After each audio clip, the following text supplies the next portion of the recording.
Decíamos al comienzo del programa que hubo un título rimbombante que apuntaba a algún tipo de problema a la industria alimenticia y particularmente con una marca muy reconocida por todos.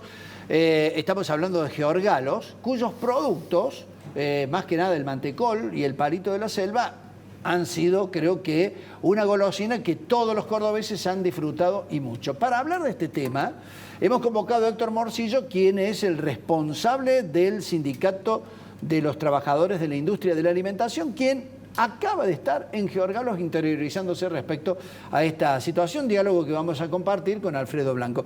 Héctor, bienvenido, ¿cómo estás? ¿Qué tal? Bien, un gusto. Bueno, un gusto estuviste en Georgalos, me imagino que inicialmente preocupado por esta versión que se había instalado, ¿no? Sí, estamos visitando varias plantas, pero el día viernes, cuando trascendió la noticia por primera vez, tomamos contacto con la empresa, estuvimos hablando el día lunes, precisamente en la mañana temprano, con el CEO de Georgalos,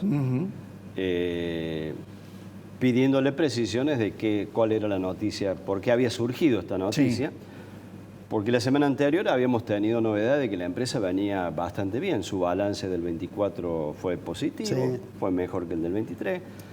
El primer trimestre de este año viene con crecimiento la empresa. Nosotros acabamos de cerrar un acuerdo a partir del 1 de junio, 50 trabajadores temporarios quedan efectivos en forma permanente. Ajá. O sea, cuando una empresa está con esta proyección de producción y de mantenimiento del volumen, la cosa no... Estaríamos discutiendo otras cosas, estaríamos discutiendo... ¿Cuántos empleados tienen? ¿50 van a quedar permanentes? Acá que son... en Georgalo está cerca de los 500 trabajadores. Es muy importante. En total, Georgalo tiene más de 1.500 trabajadores con planta Victoria en Buenos Aires, que es lo que le compró a Mondelez y recuperó la marca Mantecol, y Toddy en La Rioja. Entonces, es una empresa que viene en crecimiento. Ante esta situación, consultamos y siempre digo, estas respuestas las tendría que dar la empresa porque son ellos quienes definen las inversiones. Pero bueno, nosotros nuestra preocupación es el trabajo de los compañeros y los compañeros, entonces dijimos, bueno, vamos a ver qué pasa. Bueno, lo que nos dicen que en realidad lo que la empresa está planteando es un programa de expansión, necesita una inversión de $100 millones para renovar la planta, la maquinaria del área de chocolate, acá particularmente de Río Segundo, que es la más antigua, la maquinaria que tiene, quiere diversificar su producción y exportar a Chile, Uruguay, Colombia, tiene un plan de expansión de mercado y la compra de 2 empresas más. Sé que hay un proyecto de inversión de expansión. ¿Pero por qué trascendió que tenía problemas? La primera noticia salió en un periódico nacional y muy importante. Sí. El otro periódico más o menos importante como ese republicó esa información y lo ataron a una interpretación de que como el mercado del consumo interno había caído, podía estar asociado a esta situación. Pero lejos de vender sus marcas, Georgalos nos ha planteado que no, en ningún momento piensa vender sus marcas. Tenía 2 opciones.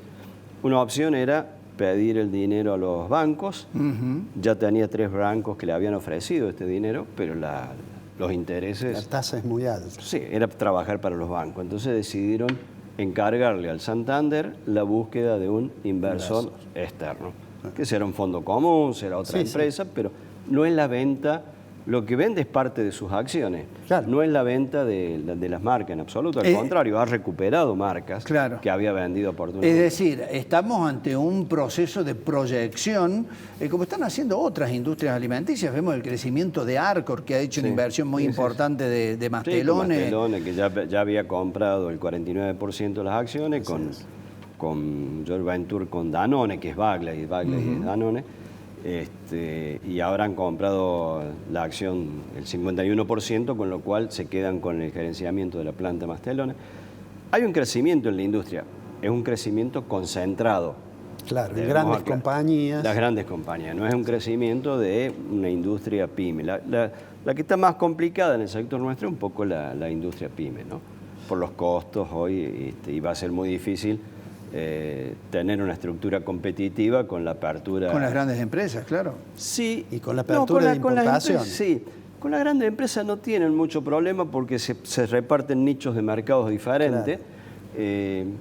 Nosotros, en la industria nuestra hay una industria muy concentrada, donde la mermelada tiene nombre y apellido, la yerba también, el café también, es decir, puedo dar los nombres, pero no tiene sentido aquí, pero la galletita, es decir, 2 o 3 empresas tienen el 100% del mercado. Es decir, las pymes en general compiten en un nicho mucho más chico, tienen una parte residual del mercado que les permite subsistir, están teniendo una producción muy buena que inclusive hace que puedan competir hasta con marcas, con las primeras marcas, pero hoy enfrentan otra problemática que es la apertura indiscriminada de las importaciones, ¿no? Ya vamos a ir sobre ese tema, pero con la caída del consumo, especialmente de alimentos, ¿eso está impactando en la empresa alimentaria? Todavía no tenemos un fuerte impacto, pero sí hay un volumen menor de producción. Por ejemplo, temporada de Pascua.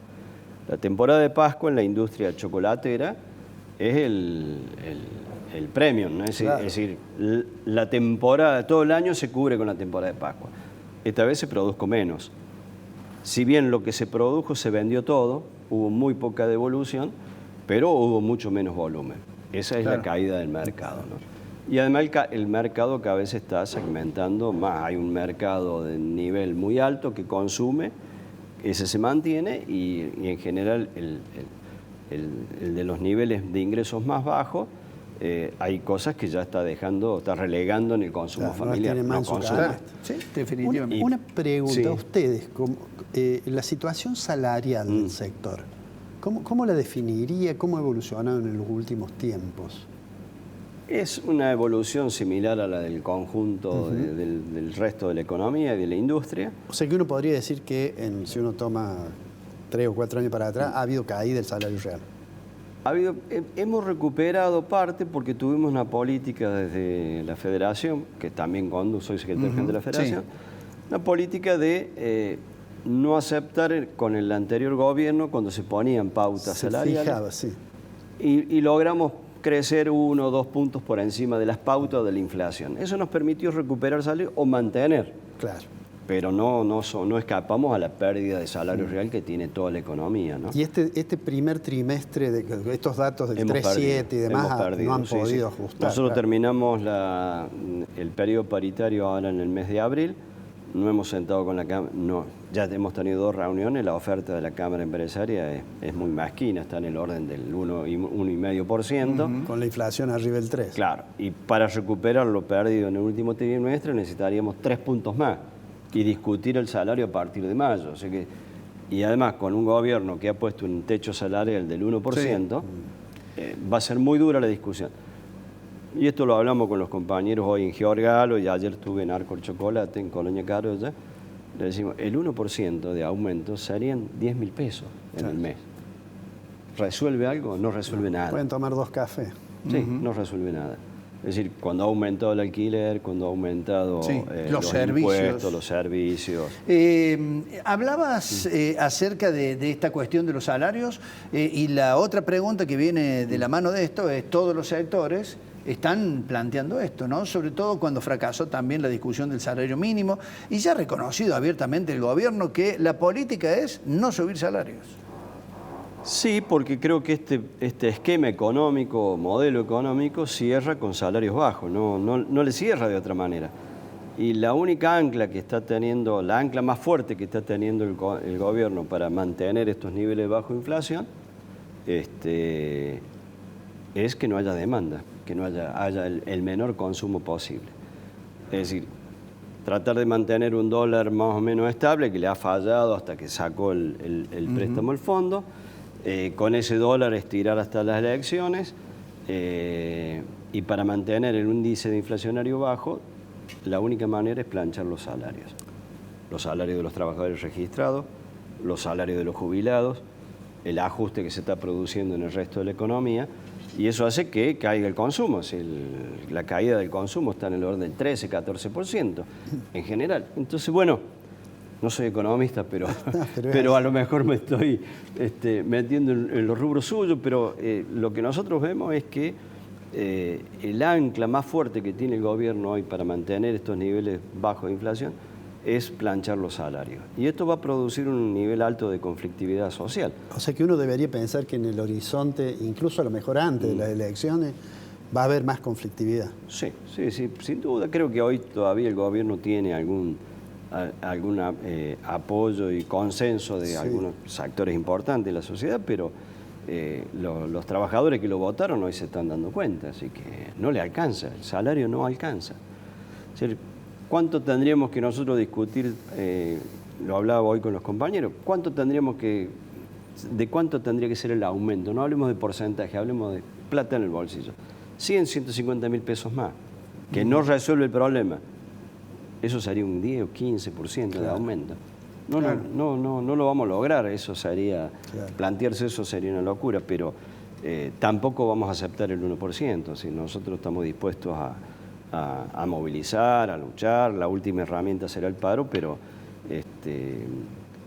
no le aceptamos la pauta, los topes al gobierno de Cristina, no le aceptamos a Alberto, menos le vamos a aceptar ahora cuando es el 1%, porque no hay nada que justifique, porque yo me acuerdo en la campaña que Milei decía, la paritaria es un problema, es un negocio entre privados, se arregla entre privados. Bueno, hoy no hay paritaria. Después no lo homologa. Después no lo homologa. Le da libertad a las empresas que pongan los precios que quieren, que de última se los regule el mercado, si pueden aumentar o no. Y las empresas aumentaron. Las empresas de nuestro sector, cuando vino la primera devaluación, aumentaron a $1 de 1.500, 1.600 pesos. La devaluación fue mucho menor. Sí, fue 20%. Cuando vino ahora esta otra, tuvimos una devaluación del 10. Una devaluación del 10. Sí, después bajó, pero... Aumentaron casi el 40%. Entonces, no aumentaron en esa proporción los precios, pero acomodaron los precios. Los precios nunca bajaron. Los salarios no subieron. Entonces, hay un problema ahí, que hay una transferencia de ingresos de los trabajadores a un sector de la economía.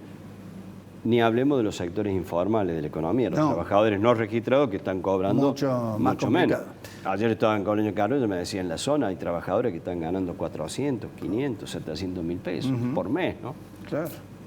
Bueno, me queda una última pregunta hablando de lo que es la industria de la alimentación. Recién mencionaste que algunas de ellas, sobre todo pymes, están preocupadas por la importación de alimentos. Fue título en grandes medios días atrás, ahora importamos las peras de China. ¿Qué efecto tiene eso en la industria local?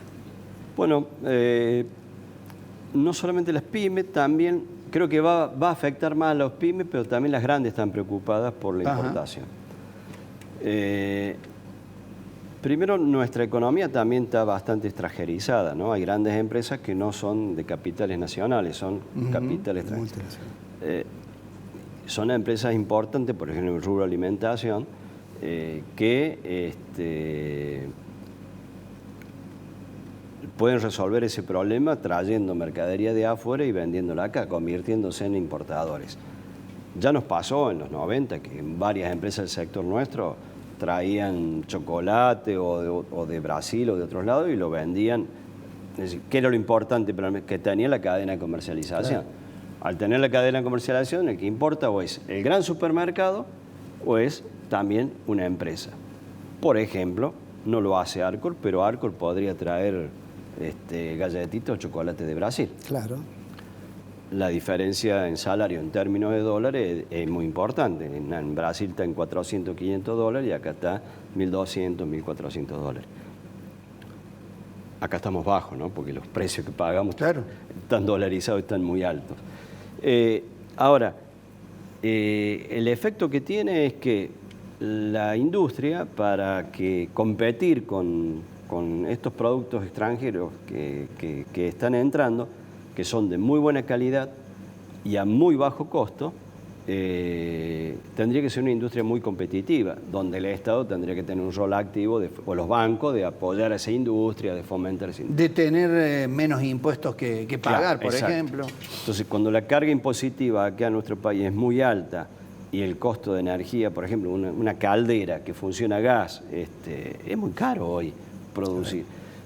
Quizás en la empresa grande ese costo se disimula más. En la chica hoy está teniendo problemas por el consumo de energía, del gas se le hace muy difícil y lo obliga a ser más competitiva.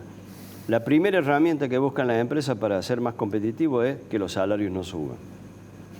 ¿Sí? Bueno, no suban. Ahí le complican su trabajo. Y acá, acá entramos nosotros que decimos, che, no nos ajusten a nosotros, ajustá el costo en otro lado. Y el otro problema, nosotros ya estamos viendo, por lo menos en las grandes cadenas de Buenos Aires, fideos de Albania, galletitas de Bélgica, chocolate de muy buena calidad, a un precio competitivo para el sector, un poquito más caro, pero hay sectores de nivel de consumo que entre un chocolate belga un poquito más caro y un chocolate argentino, compra el chocolate belga. Y el otro tema es que está entrando materia prima.